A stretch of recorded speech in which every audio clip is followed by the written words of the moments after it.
Bagong roamer rotation ngayong bagong season. Ito ang mga bagay na dapat ginagawa mo kung ayaw mong pag-iwanan ngayong roamer era. Kaya naman, gawin mo ito para makalamang sa kalaban. Number 1, magpakita muna sa tore ng kalaban.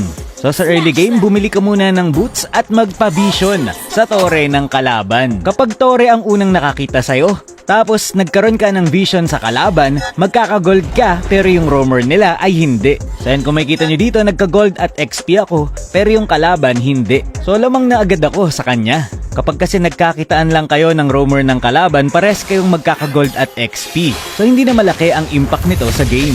So pagkatapos mo magpa-vision sa tore, minions, or sa hero ng kalaban maliban sa roam, pwede ka nang sumilip sa jungle ng kalaban. At para naman sa number 2 natin, huwag ka nang magli-leash. Tignan nyo dito, nag-leash yung mga kalaban kaya nang dumaan ako, ay magle-level 2 na agad ako.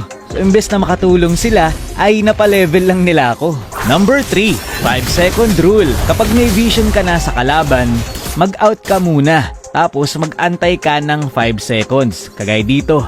Alam ko na magpo-purple buff yung Gusion dyan. Pero hindi muna ako pumunta doon. Inantay ko muna na mag 5 seconds para pag pumunta ulit ako doon, magka-gold ulit ako. At hanggat maaari, huwag kang tatago sa mapa ng mas matagal sa 5 seconds para pag nakita ka ng roamer, hindi siya magkaka-gold at XP. Number 4, tumulong ka mag-clear. Yung ibang roamer kasi nakafocus na lang doon sa vision gold. Pero nakakalimutan ng tumulong mag-clear.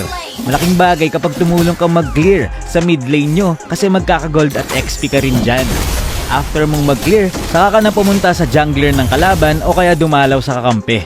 Yan, kung makikita nyo dito, kakalabas pa lang ng turtle at ako ay level 4 na. Malaking advantage agad ito sa team, lalo na kapag turtle fight. Number 5, lagi kang mauna sa kakampi mo. Kapag mag-check bush ka, kailangan ikaw ang mauna para magkaroon ka ng gold kung sakaling nandoon ang kalaban. Number 6, huwag mong i-clear ang lane nang ikaw lang mag-isa kasi mas maliit ang gold na makukuha mo dyan. Kung wala pa ang mid laner nyo, antayin mo na lang para sabay kayo mag-clear. Kung hindi pa 5 minutes ng game. Kung sakali naman na alam mong mag-i-invade ang kalaban, magpakita ka muna sa iba bago ka tumulong. Kapag kasi tumulong ka kagad, magkaka-level yung kalaban at baka kayo pa yung mabigyan. Basta make sure na makarespo ka bago mag 5 seconds para walang makuhang gold at XP sa'yo ang roamer nila.